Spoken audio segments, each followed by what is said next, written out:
केंद्र की मोदी सरकार ने वक्फ संशोधन कानून पर सुप्रीम कोर्ट में हलफनामा दाखिल किया है। मोदी सरकार का हलफनामा ऐसे वक्त में दाखिल किया गया है जब देश पहलगाम हमले पर एकजुटता दिखाते हुए सरकार के साथ खड़ा है। वक्फ संशोधन कानून को चुनौती देने के लिए मुस्लिम समाज सुप्रीम कोर्ट पहुंचा था जब सरकार ने वक्फ कानून संशोधन को पास करके लोकसभा और राज्यसभा से दोनों तरफ से पास कर दिया था और राष्ट्रपति ने उस पर सिग्नेचर करके उसको कानून बना दिया था। इस पर जब मामला सुप्रीम कोर्ट पहुंचा तो सुप्रीम कोर्ट ने केंद्र सरकार से 1 हफ्ते के अंदर हलफनामा दायर करने के निर्देश दिए थे। मोदी सरकार ने अपने हलफनामे में कहा है कि वक्फ मुसलमानों की कोई धार्मिक संस्था नहीं है बल्कि संवैधानिक निकाय है। केंद्र ने वक्फ संशोधन की वैधता के खिलाफ दायर सभी याचिकाएं खारिज करने की मांग की है सुप्रीम कोर्ट से।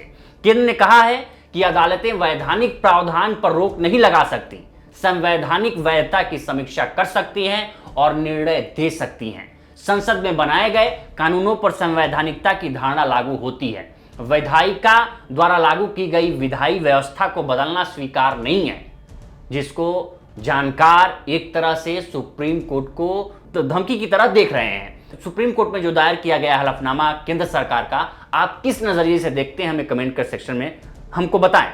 आगे केंद्र की मोदी सरकार ने हलफनामे में वक्फ संशोधन कानून के समर्थन में कुछ और दलीलें रखी हैं। केंद्र ने कहा है कि अफवाहें फैलाई जा रही हैं कि संशोधन से धार्मिक स्वतंत्रता के मौलिक अधिकारों को छीन लिया जाएगा। आप इस बिंदु पर विचार कर सकते हैं। सुप्रीम कोर्ट किसी कानून की विधायी क्षमता और मौलिक अधिकारों के उल्लंघन के आधार पर समीक्षा कर सकता है, तो क्या सुप्रीम कोर्ट इसकी समीक्षा नहीं कर रहा? सुप्रीम कोर्ट ने साफ बोला कि हम कानून नहीं बनाते हैं, लेकिन हम कानून की समीक्षा का अधिकार सुप्रीम कोर्ट के पास है। इस संशोधन कानून से किसी भी व्यक्ति के वक्फ बनाने के धार्मिक अधिकार में कोई हस्तक्षेप नहीं होता है, ये दलील दी है केंद्र सरकार ने। केवल प्रबंधन और पारदर्शिता सुनिश्चित करने के लिए इस कानून में बदलाव किया गया है। संसद द्वारा पारित कानून को संवैधानिक रूप से वैध माना जाता है। विशेष रूप से संयुक्त संसदीय समिति यानी जेपीसी की सिफारिशों और संसद में व्यापक बहस के बाद बने हुए कानून को, यह दलील किसने दी है? केंद्र सरकार ने दी है सुप्रीम कोर्ट को। संसद ने अपने अधिकार क्षेत्र में काम करते हुए सुनिश्चित किया है कि वक्फ जैसे धार्मिक बंदोबस्त का प्रबंधन किया जाए और उसमें जताया गया भरोसा कायम रहे, ये केंद्र सरकार ने कहा है। केंद्र सरकार ने अपने हलफनामे में आगे कहा है कि निजी और सरकारी संपत्तियों पर अतिक्रमण करने के लिए प्रावधानों का दुरुपयोग किया गया है। मुगल काल से पहले, आजादी से पहले और आजादी के बाद वक्फ की कुल जमीन 18,29,163 एकड़ थी। चौंकाने वाली बात यह है कि 2013 के बाद वक्फ भूमि में 20,92,072 एकड़ की वृद्धि हुई। सरकार ने कहा कि वक्फ संशोधन अधिनियम 2025 वैध विधायी शक्ति का वैध प्रयोग है।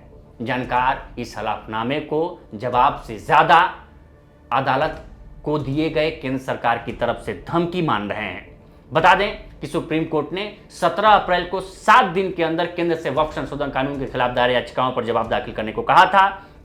इस मामले में अगली सुनवाई 5 मई को होगी। पिछली सुनवाई में सुप्रीम कोर्ट ने वक्फ कानून के विरोध में देश भर में हो रही हिंसा पर चिंता जताई थी। इस पर एसजी तुषार मेहता ने कहा था, एसजी तुषार मेहता केंद्र सरकार की तरफ से वकील हैं, उन्होंने कहा था कि ऐसा नहीं लगना चाहिए कि हिंसा का इस्तेमाल दबाव डालने के लिए किया जा सकता है। ये कोर्ट से उन्होंने कहा था।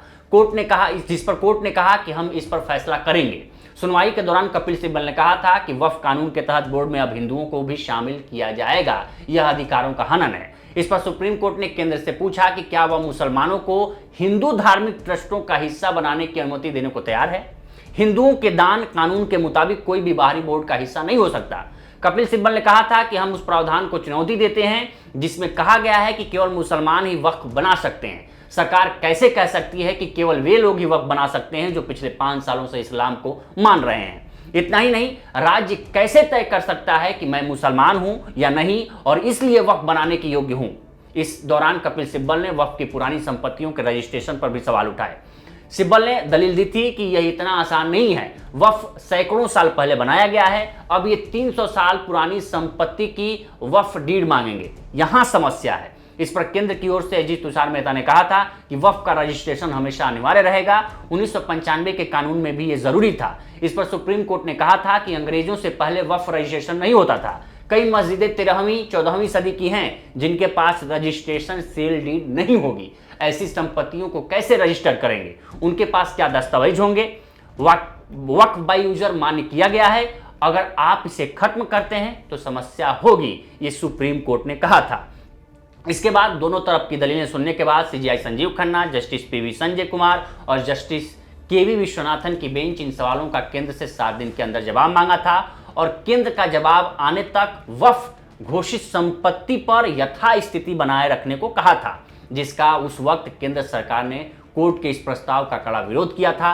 सॉलिसिटर जनरल तुषार मेहता ने कहा था कि संसद से उचित विचार विमर्श के साथ पारित कानून पर सरकार का पक्ष सुने बिना रोक नहीं लगाई जानी चाहिए। अब केंद्र की मोदी सरकार ने अपना जवाब सुप्रीम कोर्ट को भेज दिया है और इस पर अगली सुनवाई 5 मई को होगी। और एक बात और आपको जानने की यहाँ ज़रूरत है कि जब वक्फ बिल को संसद में लाया गया था तो उस वक्त विपक्ष ने कड़े एकजुटता के साथ विरोध जताया था और कहा था कि विपक्ष की एक भी आपत्ति इसमें शामिल नहीं की गई है। इस पर आपकी क्या राय है हमें कमेंट सेक्शन में जरूर बताएं। बाकी देश दुनिया की तमाम खबरों के लिए बने रहें लोकमत हिंदी के साथ। नमस्कार।